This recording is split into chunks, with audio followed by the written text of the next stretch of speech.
What's poppin', T Squad? It's your girl Keisha, and I'm here with tonight's All Tea, All Shade, Love and Hip Hop Miami season premiere review. Miami is finally here, and they did not fucking disappoint. I'm gonna tell you right now, I give the season premiere of Love and Hip Hop Miami a fucking A+. Them niggas made sure that they got their motherfucking money's worth. Everybody showed up and showed the fuck out. So I just want to start off by saying that I love the opening. I thought it was just very Miami, very tropical, very colorful. I loved it. Everybody looked great.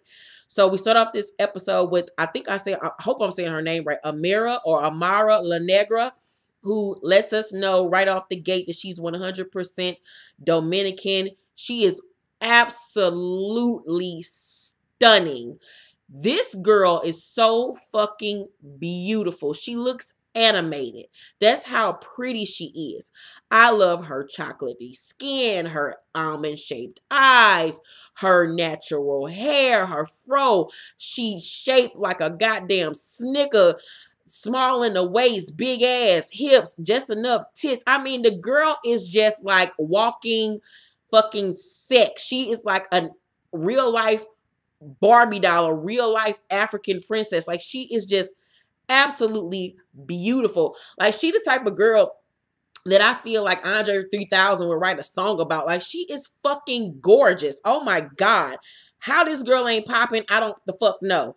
So apparently her mother came to the United States as an immigrant, and she wants to repay her mother for all the hard work by that she's done for her by crossing over to the American market. She's had some hits, in the Latin community, but now she wants to cross over. So I'm wondering why Anais ass ain't on the Miami version. Like, they need to do a crossover with Anais over here in Miami. That needs to happen season 2, Mona. So she says it's hard for her because of the way she looks, and I just don't understand how it's hard for her when she is gorgeous. Like, I can see this girl modeling for major designers, being on, all the red carpets, getting a fucking makeup contract with like L'Oreal or Maybelline or Dior, like being a face of a brand. Like, this girl is gorgeous. Like, hopefully this show catapults her into superstardom. I'm praying that this is the next glow up, the next artist from Love and Hip Hop. We've had the K Michelle and Cardi B blow up. I want Amara La Negra to be the next blow up star from Love and Hip Hop. I'm putting it out in the universe because she deserves it, especially after tonight's episode. So after her performance, she sits down to talk to Veronica Vega and Simply Jess. Now, I started following Veronica Vega about a month ago before the show started. And I like her aesthetic. She's a pretty girl. I like her, vibe. She does that kind of like pop dance type music or whatever. She raps or whatever. She cool. She do like dance music or whatever.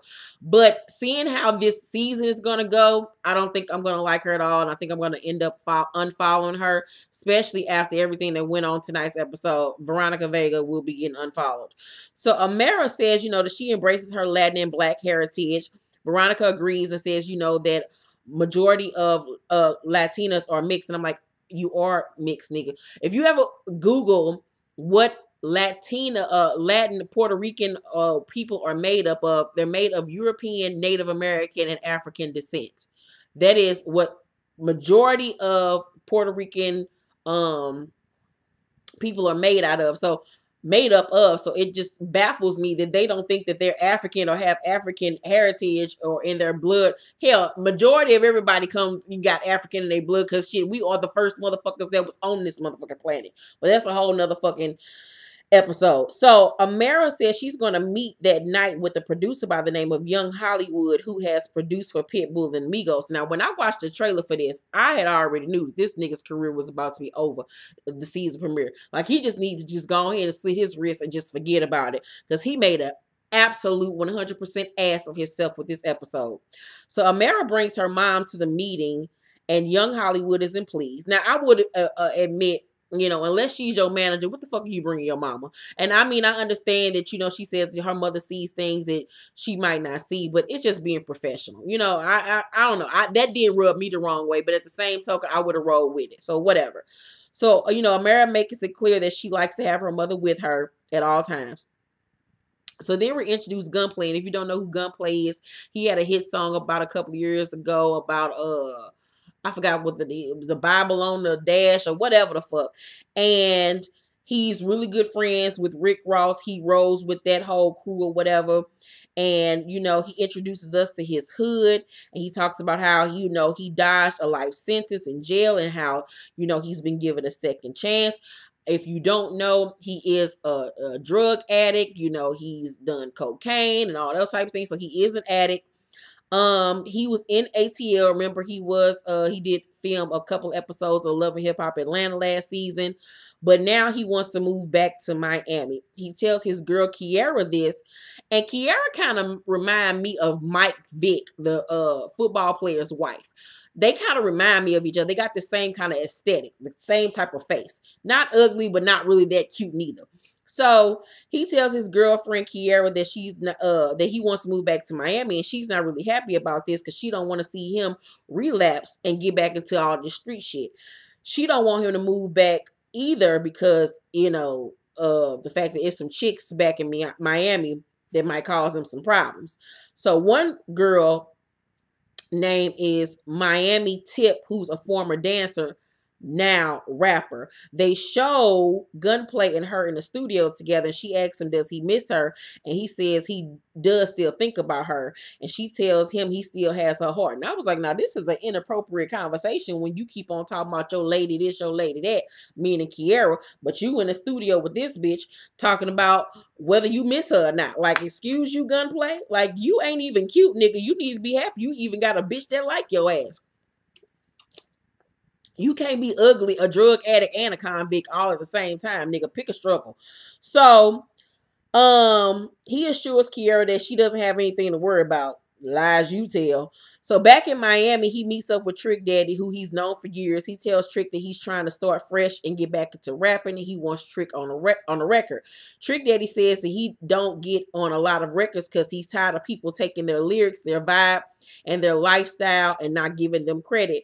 And I can agree with that. It's I won't say that everybody does it, but rappers steal from each other all day, every day. And I know y'all probably think I'm gonna go in on Trick Daddy's face, but he actually has some type of like illness, so I'm not gonna even make fun of that shit. He can't control it. So Trick tells him that him and Trina are working on an album called TNT, and he wants Gunplay to be on the record. Can't wait for that to pop off. So then we see Shay, aka Bucky from Flavor of Love. She is back on the screen, and I did not care to see her ass. So she is in Miami. She has been in a long distance relationship with Pleasure P from Pretty Ricky, and he just looked like he got diabetes or something because his neck is black as hell. So she's so happy to actually have a man that treats her right and actually claims her as his. And I'm like, bitch, ain't you 40? Ain't no nigga ever claimed you? That nigga never loved you. In the words of Kai, that nigga never loved you. None of them niggas loved you. None of them niggas ever loved you. Shout out to Kai. That bitch is hilarious. So I'm like, girl, you need to reevaluate your goals and your wigs. So they show her and Pleasure P sitting on the couch. She in her lingerie trying to be sexy, I guess. And they talk about what's going on in their lives. And he tells her that Pretty Ricky is getting back together because they have a lot of fans out there. And Bucky says, you have a lot of fans out there. They are just ducks in a pond. I'm like, bitch, how you gonna talk about anybody's claim to fame when who are you? You are a reality star. At least they actually had like legit careers. You got on television and act like a goddamn coon for a living. Shut up, girl, with your buck teeth. Still, all this shit you talking about, I got new body, new this, new that, and your mouth still ugly. Your mouth still jacked up. You still look like a chipmunk. You still not cute, girl. Nothing has helped you. You're still ugly. None of them niggas ever loved you. So she says that the group destroyed Pleasure P's career and talked about him bad in the blogs, and they had physical fights. And all of this is true, but at the end of the day, that's them niggas' business. They ain't got shit to do with you. As a girlfriend, you're just supposed to be there for him, listen or whatever. And as long as don't nobody say shit to you, you shut the fuck up and play your position. So she tells him that she thinks he's done for getting back with them. And I'm like, girl, just mind your business and mind your wigs. So then we're introduced to a rapper by the name of Bobby Lights.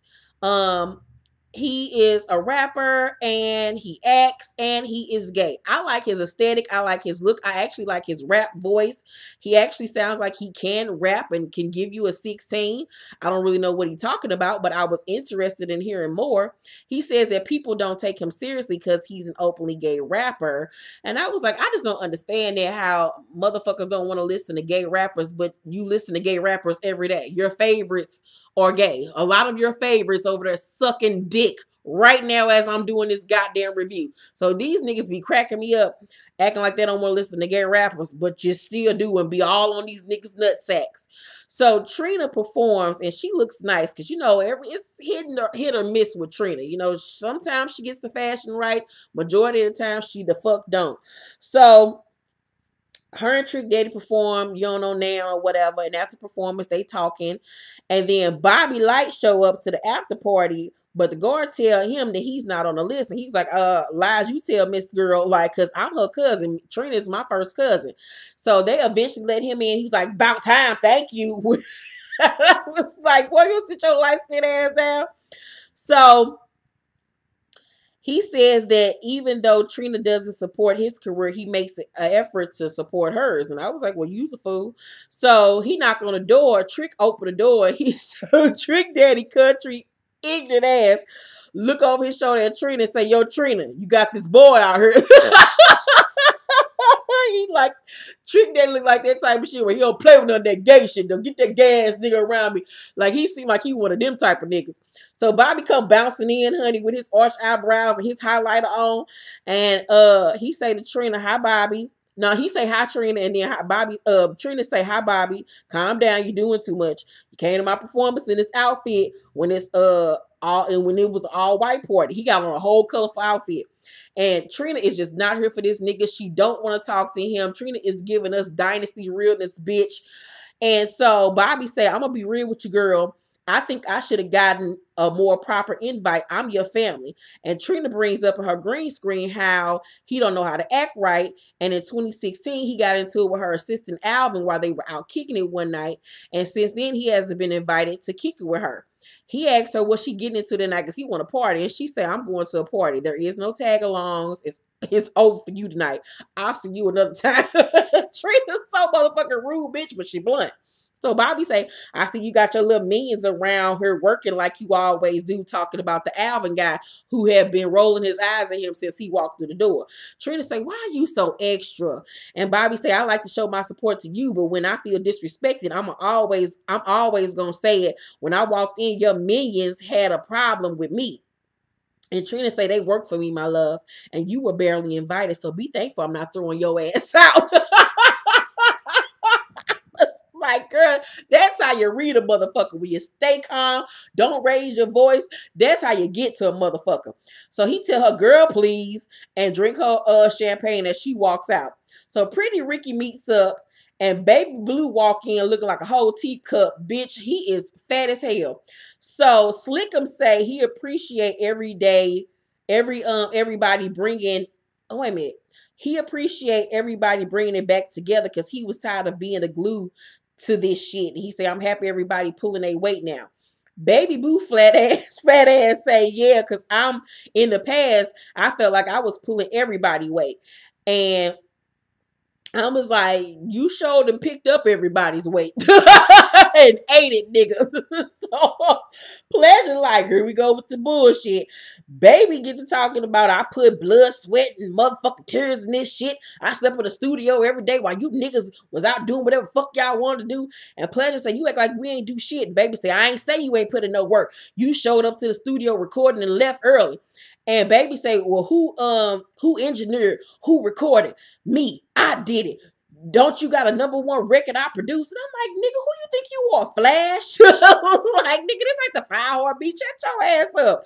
So Spectacular jump in and try to, smooth over the situation. He said, you wanted to do it back then, so you ran with it and we let you. But now we don't have to do it that way. We're going to make sure everybody pull their weight. And so they agree to do it for their fans or whatever. And I wasn't a huge Pretty Ricky fan when they came out or whatever years ago. I, thought they was just like a stripper band. Like it was just too much.com for me. But I appreciate what they did for the culture, but whatever. So I just want to know when they gonna film they unsung. That's all I cared about. And I just want to know why the fuck these niggas was arguing. Because I'm like, ain't none of you niggas popping. All you niggas need a check. So it shouldn't be no motherfucking arguments, my nigga. So Amra, I hope I'm saying her name right. Amira goes to the studio to see Young Hollywood, and she looks gorgeous, giving us 70s black exploitation screen goddess realness. So Young Hollywood say, let's say if we did a record and I'm like, yo, I need you to look a certain way. And she say, well, what would that look like? And he say, a little bit more Beyonce, a little less Macy Gray. You got to be a little more sensual. The afro is cool, but maybe we try something different. Y'all, I sat here and looked at this screen like, did this man really just, first of all, let this shit come out his mouth? Second of all, let this shit come out his mouth while he's being recorded for a nationally syndicated television show that everyone in the world is going to see. And he thought this shit was okay? Like, nigga, your career is over. Who the fuck you think you're to work with you? Who in the fuck do you think about to work with you except for some bums off the street? I could not believe the nonsense that was coming out of this fool's mouth. He was so racist, so narcissistic, so fucking stupid, so uncultured, so dumb, so dense. Like, I was like, what? Who raised you, motherfucker? Like, who raised you, nigga? What crackhead pussy did you roll out of? Like, are you fucking retarded, nigga? I could not believe the disrespect that was coming out of this fucking idiot's mouth. He looked like a goddamn lizard sitting up here trying to critique her look when she is fucking gorgeous. And first of all, why would you want her to look like Beyonce? Everybody look like fucking Beyonce or tries to look like Beyonce. Hell, she looks great. Her look sets her apart from everybody in every fucking genre. Her look is so fucking original and something fresh and new because nobody else looks like her. Duh, you idiot. So Amara says, so I can't be elegant if I have a fro? He was like, yeah, I guess so.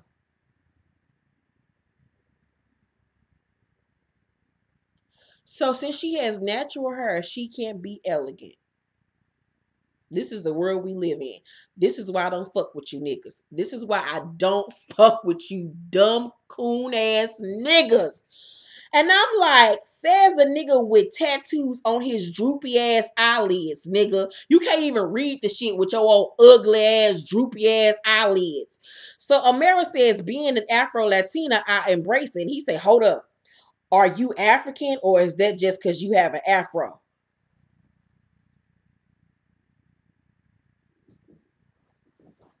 Nigga, I just wanted to fight the screen. I just wanted to fight the screen like I was Cuba Gooding Jr. and fucking Boys in the Hood. Like, just fuck him up. Like, this nigga is the absolute worst. Like, this is the type of nigga that you need to just get wiped off the fucking earth. Like, just get wiped out. Like, this was the nigga whose daddy should have never nutted in his mama's fucking pussy. That was a nut that needed to have been flushed. Oh my God, I want somebody to run up on this motherfucker after this episode and like beat the dog shit out of him. He need his fucking ass whooped. And I'm so happy that Twitter fucking lit his ass up tonight. Twitter tore that nigga up. Underneath this nigga Instagram post, they lighten that nigga up. And I hope they light his ass up for the rest of his dumb ass motherfucking life. Stupid bitch. But you know what this episode did? It shined a light on the fact that there is racism within the Latina community. You know what I'm saying? We all know that it goes on, and black in the black community, with light skin versus dark skin. But to see this shit go down in the Latina community, is an eye opener for a lot of people because it's not something that is discussed because we have not seen it be brought to the light on television or in music or in film. So I know a lot of people was like, Mona, why did you show this? I'm glad Mona did show it because the topic needed to be discussed. The topic needed to be raised. And I'm glad that we have a woman that looks like Amara on television that young girls can look up to and aspire to, because I'm get so tired of the wigs and the weaves and feeling like you got to be light skinned with long wavy hair down your back to be accepted, when darker melanin is just as beautiful, if not more beautiful. And I don't have a problem with nobody wearing a wig or a weave, because I wear a wig or a weave. But I like to see variety. And I'm one of those people that champion seeing more women of color, and by color I mean of a darker skin tone, being represented in the media and entertainment, on television, in books, in films, hell, just in regular everyday life. I'm so tired of the norm for men is light-skinned women with long wavy hair, or a weave down their back, or a white woman, or anything other than fucking black. I'm sick of this shit. I'm sick every time I look on a fucking video. Don't nobody look like me or darker than me. It's always something that's 5 shades lighter than me, or hell, ain't even my goddamn ethnicity. I'm so sick of this shit. If you pay attention, half these niggas out here dating light skin or a whole nother fucking ethnicity, and the shit is just fucking retarded. I'm sick of it. And they act like they ain't come out of a black ass mama's pussy. Whew, but I'm not gonna even get riled up. So he then goes on to say,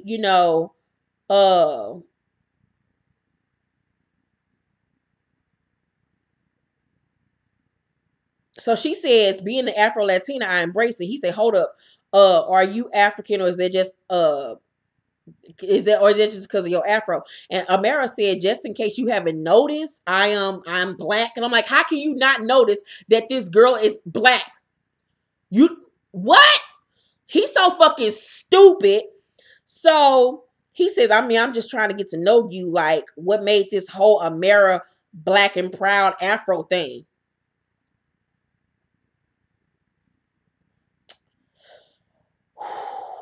I just want to know what everybody in the room said after the scene.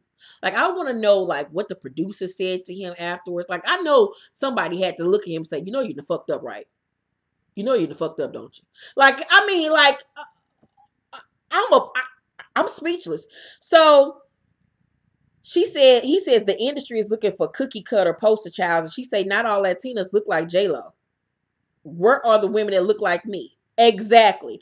And as she's speaking, he then decides to pump his fist in the air, mocking her. But these the type of nigga that want to dress black, talk black, probably fuck black women, be around a bunch of black men, but then you want to mock this black woman? You sure right, motherfucker. You will never get another hit single in your life. So when she gives him a look, he says, you're just so intense about this African thing. Amara says she's proud of her skin and the way her hair curls and everything about her. And he says, I feel like you feel some type of way towards me. And then he mocks her hand movements as she speaks. And then he calls her a Nutella queen and calls her psychotic for making it an issue. Racist ass motherfucker. And you black too, nigga.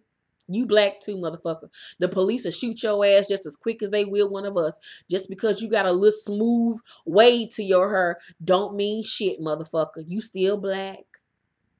You still black. But okay. So she leaves, and on the way out, she says, fuck you. So then we go back to Gunplay and Kiara. They meet for drinks, and he tells us that she's from Chicago and was shot 3 times in a drive-by shooting. That was like, good God almighty. Kiara got a bunch of ass. I'll tell you that much. So she likes Miami, but feels like them coming back there is gonna cause a lot of problem because it's already a bunch of disrespectful bitches and shit coming out the woodwork. They didn't talk about his album, and she asked, well, what females you gonna have on that motherfuckers? I know you gonna have a bitch on there. And he says Miami Tip, but she don't really know who that is. And he has not told her that he fucked her in the past. And I was like, see, you niggas, no, I can't. So then we see Pretty Ricky get together for their performance in Miami. Shay comes to support Pleasure P. She makes it clear she is not there for the other guys. She comes to the meet and greet after the performance, being all extra and shit. I'm here for my man. I'm here to support my man. I'm like, bitch, support you getting a new wig, because that one you got on is synthetic and tired. So Shay said, I see this group back together. It wasn't so good not too long ago. Ooh. And so Baby says, bruh, where you find that hoe at? The halfway house?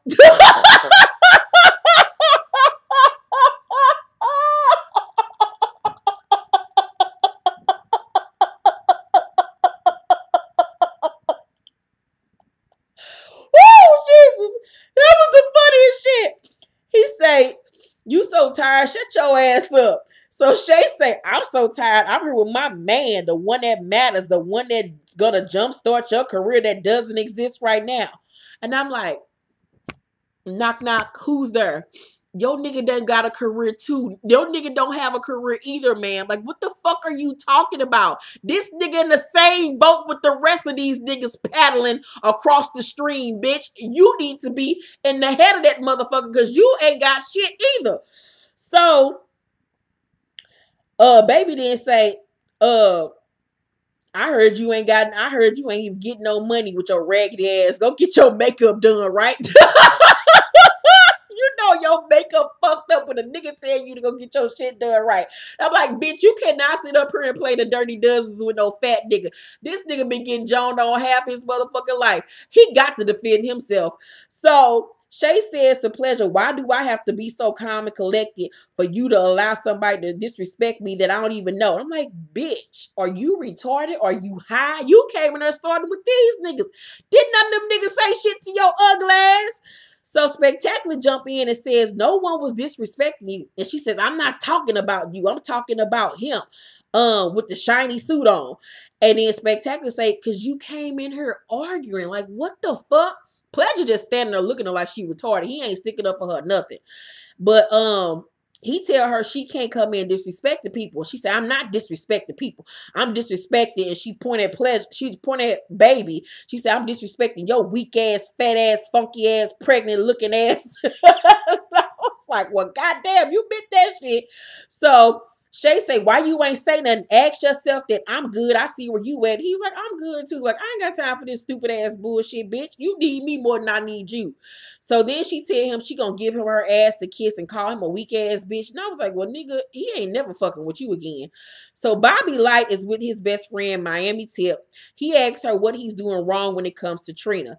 She says she loves them both and that she's going to dinner with Trina and maybe he should tag along so he can talk to her. So they arrive at the dinner and Trina says to Miami Tip when they get there, you ain't tell me we were bringing company. Like, she is not here for the shit. Trina is there with her friends and her assistant Alvin. They all sit down. Bobby goes to explain himself to her, and her assistant Alvin tells him that he's always being extra. They get to arguing. Bobby feels Alvin is jealous of him and wishes he was related to Trina. Alvin says to him, you want to take my spot with Trina, but that will never happen. I was like, who do you niggas think you are? So Trina tells them both to shut the fuck up and tells Bobby he can't show up acting a fool. Miami Tip don't want to fuck up her relationship with Trina because she supports her music. And I was like, you better go with the hand that feeds your ass. So Alvin say, I can't be fake. I don't want to eat at the table with this bitch. I don't know why you brought him. Bobby, you are a bum. You're beneath me and you always will be. Now, at this point, when he called Bobby a bitch and a bum in front of Trina, I was like, Trina must not like this nigga at all. She must, first cousin, no cousin, she don't fuck with him, period. Because ain't no way in here, even with the family members I don't even like that much, you're not going to disrespect them in my face. That's family. So I got to like straight up not like you, not fuck with you. I don't give a fuck, blood or no blood, for me to allow somebody to disrespect you. And that's obviously where Trina is at when it comes to Bobby. So after he gets berated by Alvin, Bobby then throws something at him and tells him to shut the fuck up. They try to fight, but security jump in. As they fighting and food is flying everywhere, Trina duck and run the fuck off. She like, y'all not about to get my wig wet. So after everything calms down, her and Bobby are outside the restaurant talking, and he asks her why every time he come around, she let her minions disrespect him, and she asks him to stop using the word minion and call them by their name and stop being disrespectful. She tells him he can't come around her dynasty with his outrageous ways. And I was like, you got a dynasty? You got a legacy. I don't know if it's a dynasty, Trina. I mean, you are on Love and Hip Hop, sis. So he tells her she should tell her people to respect him because they're family. And she says her people are trained to act accordingly. And when he comes around acting his way, it conflicts. And he say he don't need to be trained. And he gonna be a superstar too. And even if she don't support his career, he gonna be good without her. And he'll see her whenever, honey. And then the episode goes off. And I was like, child, these Miami niggas is fucking crazy. And I'm here for the foolishness. Like I said, give the season 1, episode 1 premiere of Love and Hip Hop Miami a A+. It was 10s across the board. Everybody showed up and showed out. I hate that it's gonna be two, that Love and Hip Hop New York and Love and Hip Hop Miami gonna be coming on the same night. That's a lot more work for me. I'm tired as fuck, but I enjoyed it. Let me know what y'all thought about tonight's episode. What did you think about the Young Hollywood and Amara situation? What did you think about Trina and her cousin? Let me know what you thought about everything. Gunplay, Pleasure P and them. I don't like Shay ugly ass. Oh God. Make sure to thumbs up this video. Subscribe to my channel if you have not. I love you guys so much. Have a safe and blessed week. And happy fucking New Year. It's 2018. It's about to be lit up in this bitch. And for any of my new subscribers out there, please understand, I do call my hair, but a bitch has been busy working. I will have spectacular videos on the way this new year. Back serving you all looks, hair, and outfits and shit on the way. So stay tuned. Love you guys. Thank you all for the support.